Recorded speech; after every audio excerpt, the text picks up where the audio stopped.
ভারতের জন্য জ্বালানি তেল কেনায় বিশেষ ছাড়ের প্রস্তাব দিয়েছে রাশিয়া। সেপ্টেম্বরের শেষে ও অক্টোবরে ব্যারেল প্রতি $3 থেকে $4 কমে রুশ উরাল গ্রেড তেল কিনতে পারবে দিল্লি। মার্কিন সংবাদ মাধ্যম ব্লুমবার্গের বরাত দিয়ে এ তথ্য দিয়েছে এনডিটিভি।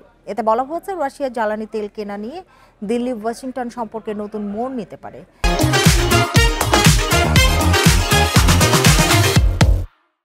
এর আগে রাশিয়ার তেল কেনার দায়ে ভারতের পণ্যের শুল্ক বাড়িয়ে 50% করে ট্রাম্প প্রশাসন। এরপরও রাশিয়া থেকে তেল কেনা বন্ধ করেনি ভারত, বরং ওয়াশিংটনের আগ্রাসী মনোভাবের কারণে দিল্লির সাথে মস্কো ও বেইজিং এর সম্পর্ক আরও ঘনিষ্ঠ হয়েছে।